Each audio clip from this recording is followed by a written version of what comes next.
a arca de Deus e trouxeram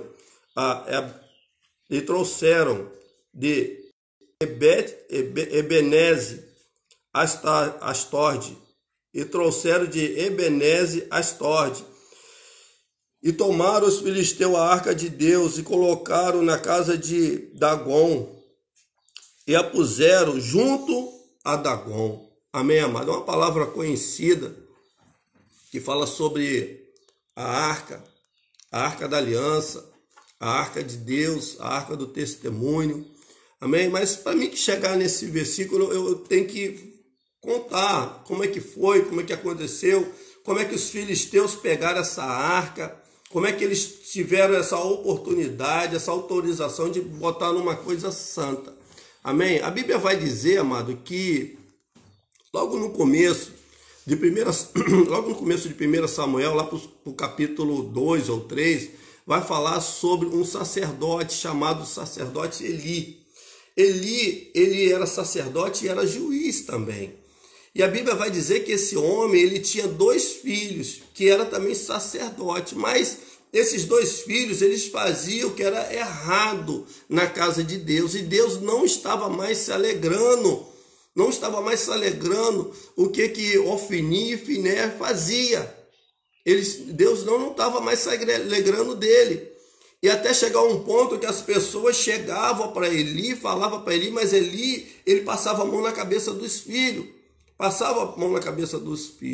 Até chegar um ponto que Deus levanta um outro sacerdote e fala para Eli que vai matar os filhos dele. Vai acabar com isso. E não muitos dias depois, se levanta uma guerra ali em Israel e os filisteus e Israel. E o povo, amado, vai para a batalha. E Ofni e Finé, ele pega a arca de Deus, a arca do testemunho, que a arca representa a presença de Deus. Representa a presença de Deus. E quando eles levam a arca para intimidar o povo, para o povo de Israel ser vencedor, o povo de Israel, amado, eles perdem a batalha. E a Bíblia vai relatar que mais ou menos uns 30 mil homens morrem. 30 mil homens morrem. E quem morre também é Ofni e Finéias. Mas só que teve um que fugiu ou escapou e veio trazer a notícia. Aí quando chega a notícia até Eli, ele cai da cadeira e morre. Porque a notícia vem dizendo que a arca foi levada, foi tomada pelos filisteus. E Ofni e Finéia morreram. E ele toma um choque tão grande que ele cai da cadeira, bate a cabeça na pedra ou no chão, não sei, e morre.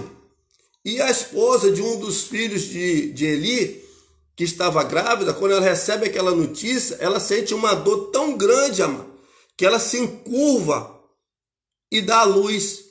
E depois ela chega e fala, e acabou, foi-se a glória de Israel. E os filisteus, eles levam, amado, a arca de Deus e colocam a arca dentro do templo de Dagon. Os filisteus eram um povo idólatra, um povo que adorava a imagem. Ele tinha uma imagem de não sei quantos metros de altura e tinha um templo dessa imagem. E ali eles pegam a arca do Senhor e coloca do lado de Deus, pega a arca do Senhor e coloca do lado do Dagon, coloca do lado do Dagon, o Deus Dagon deles lá. E ali, amados, eu creio que eles falaram assim, Dagon, olha o Deus deles, o Deus de Israel é um Deus pequeno, é um Deus caixote. Eu creio que eles falavam isso. Mas no outro dia, amado, quando eles vão para adorar o Dagon, ele encontra Dagon com a cara no chão. Quem foi que fez isso? E levanta Dagon. No outro dia, Dagon está sem a cabeça, sem os braços e cortado. No meio a espada. Aí, amado, olha o que acontece. Dali, a arca do Senhor passou a ser, desde ser bênção, passou a virar maldição para aquele povo. O povo passou a ter úlcera, passou a ter hemorroidas. E fora isso, teve uma peste de ratos. E a arca do Senhor ficou com os filisteus por 7 meses. 7 meses. E foi uma maldição na vida daquele povo. até chegar a um ponto que eles teve que arrumar um sacerdote, os adivinhadores, para poder saber o que está acontecendo, se esse mal mesmo vem da arca. E foi o que eles fizeram. Os adivinhadores falaram: ó, você vai ter que devolver essa arca. Mas só que você não pode devolver desse jeito, você tem que fazer uma oferta. Além de você devolver, você tem que ofertar ao Senhor. E foi o que eles fizeram. Fizeram 5 hemorroidas de ouro e 5 ratos de ouro. Botaram numa caixa, tipo um cofre, e botaram dentro de uma carroça de boi. E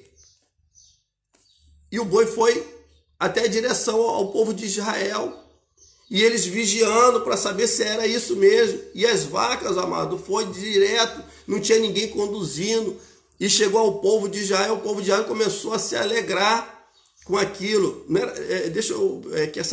A gente fala da passagem assim, pulando, mas que você entenda que foi uma das cidades de Israel.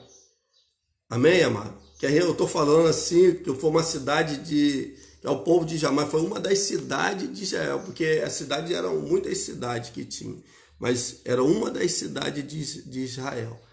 Amém, amado? E chegou naquela cidade, um dos povos de Israel. E ali, amados, eles se alegraram, pegaram o boi, pegaram os bois, pegaram aquela madeira da carroça, quebraram, queimaram e ofereceram aqueles bois ao Senhor. E ali eles adoraram ao Senhor. Mas só que, amados, eles fizeram uma coisa errada. Eles abriram a arca de Deus. Eles abriram a arca de Deus. E quando eles abriram a arca de Deus, amado, a Bíblia relata que morreu de cento e poucas mil pessoas, amado. Olha só, porque eles abriram a arca. Não era para abrir a arca. Eles não eram, era um povo curioso, queria saber o que tinha dentro. Eles já sabiam o que tinha dentro, para que eles iam abrir a arca. E ali Deus matou cento e poucas mil pessoas. E ali eles ficaram, amado, terrorizados. E mandaram, amado, essa arca para outra cidade. Para outra cidade. Eu queria que nós abríssemos a Bíblia agora e lermos o 1 Samuel, capítulo 7.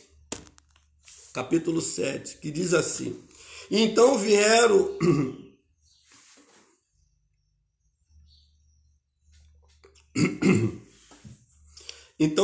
os homens de Kiriat Jearim e levaram a arca do Senhor e trouxeram à casa de Abinadab, no outeiro, e consagrou Eliezer, seu filho, para que guardasse a arca do Senhor. E sucedeu-se que desde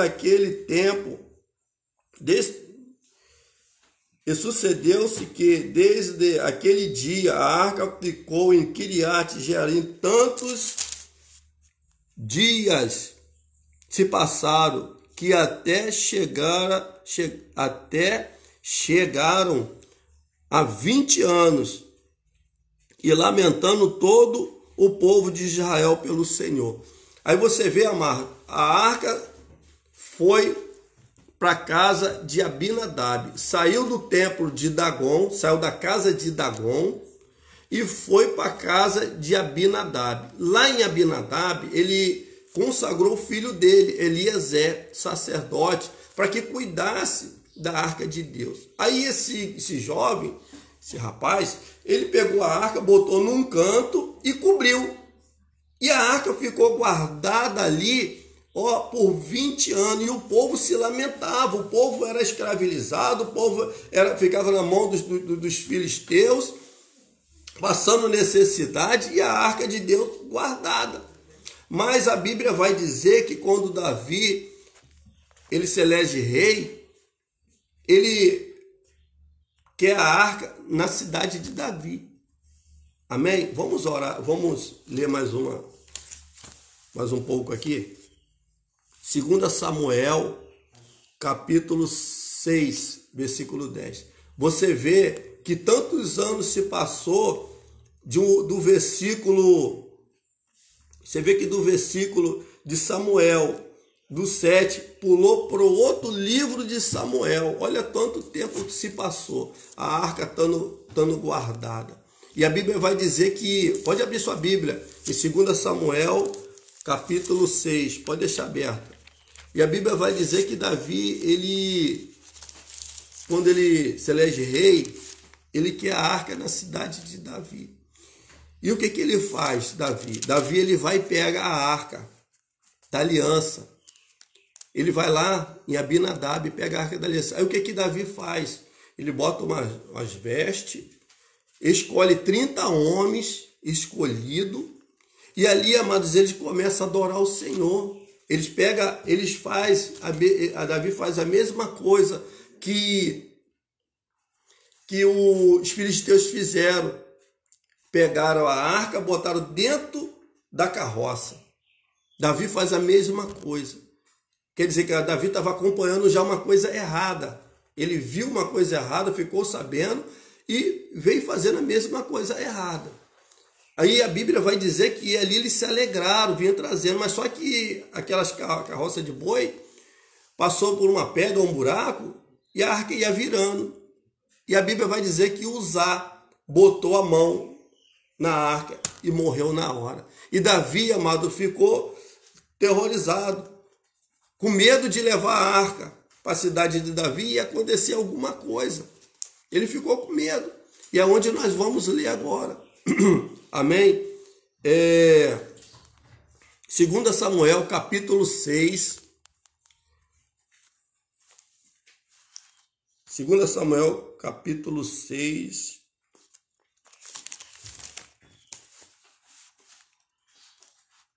Versículo 10, que diz assim: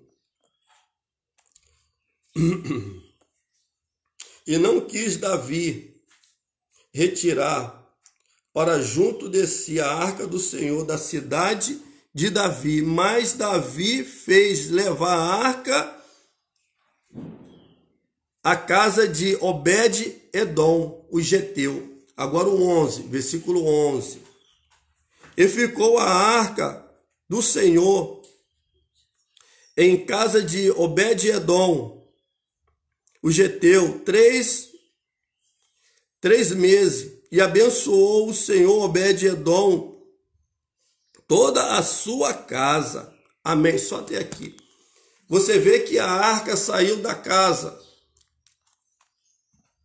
lá da casa dos filisteus, onde era do templo de Dagom, foi para a casa de Obed, foi para a casa de Abinadab. Agora a arca está na casa de Obed-edom. E a Bíblia vai dizer que 3 meses, mano, esse rapaz abençoou tudo na casa dele. Tudo Deus estava abençoando. E o presbítero, ele trouxe essa mensagem para que nós viemos entender quanto tempo a arca, que representa a presença de Deus, está na sua casa.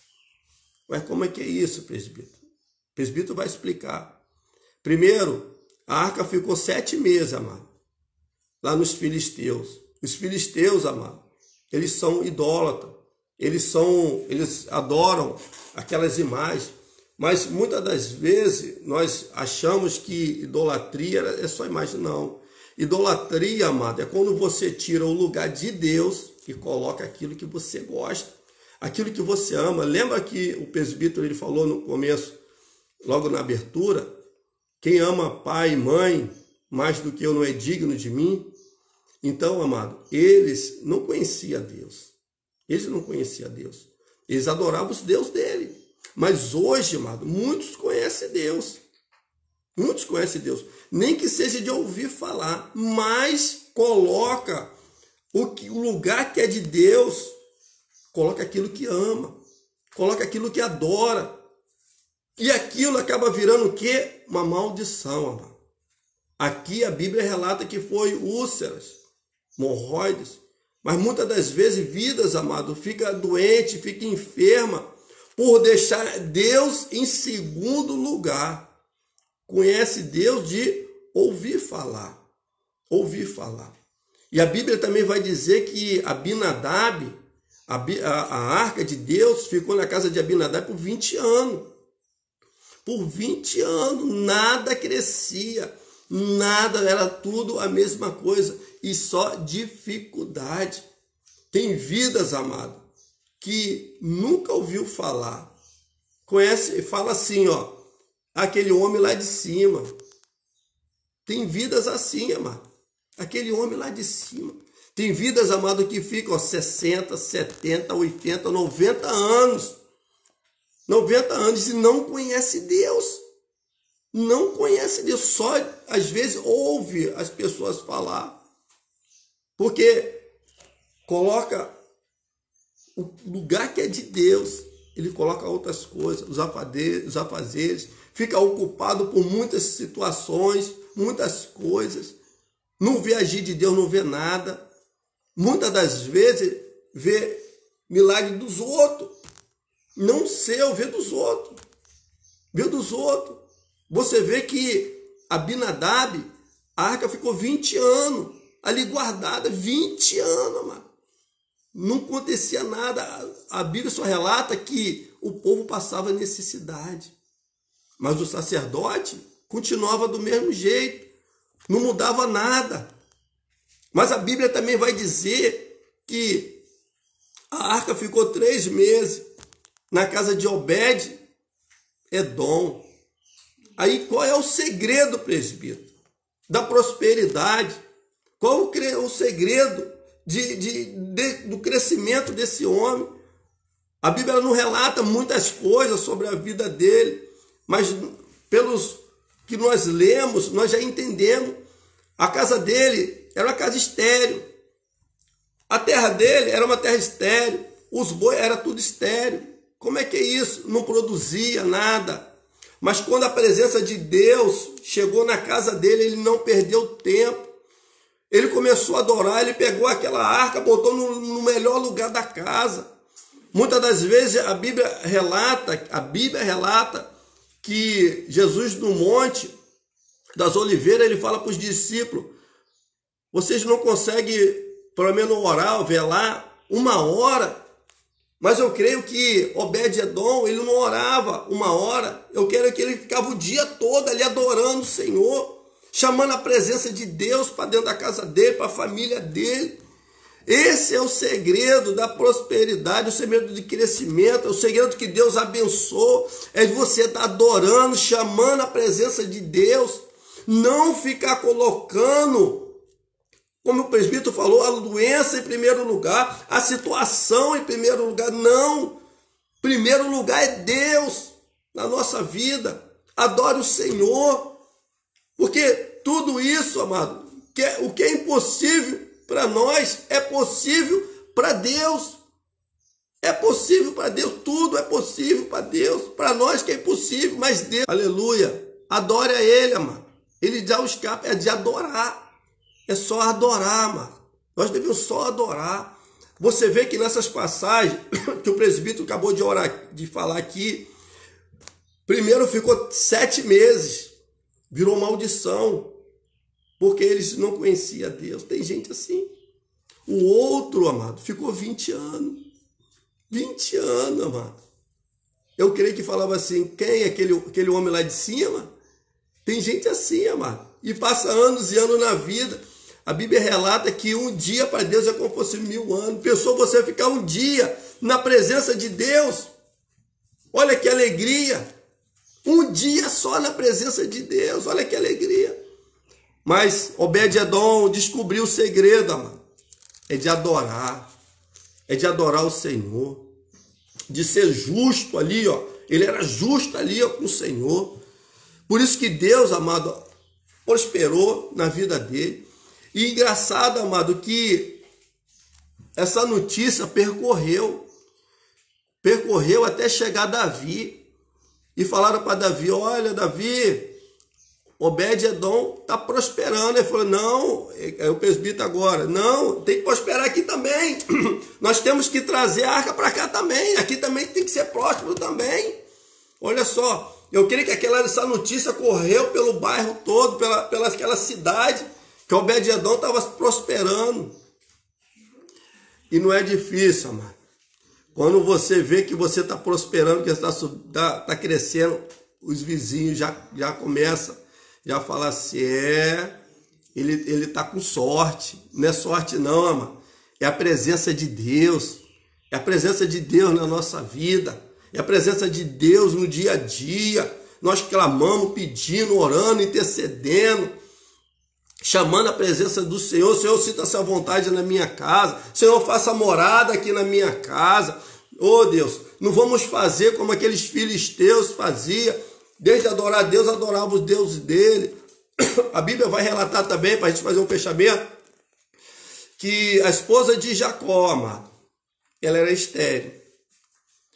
E de tanto nós lermos a passagem, lemos, né? E Deus ele abre o entendimento. Ela não adorava a Deus. Ela tinha os deuses dela. Os deuses dela eram o mesmo do pai dela. Por isso que a situação dela era difícil. Por isso que ela não conseguia engravidar. Mas quando nós colocamos o lugar que é de Deus, aí Deus ele entra com providência nas nossas causas. Amém, amado? Vamos orar agora Vamos orar para que Deus venha abençoar sobre essa palavra que foi ministrada no dia de hoje, sobre nossas vidas, que é para mim também. Eu não devo amar outras coisas, celular, não, eu tenho que amar Deus, eu tenho que adorar Deus. Deus ele tem que estar em primeiro lugar na minha vida. Amém, amado? Vamos orar, eu vou orar para que Deus venha abençoar as nossas vidas. Amém? Deixa eu botar um louvor aqui.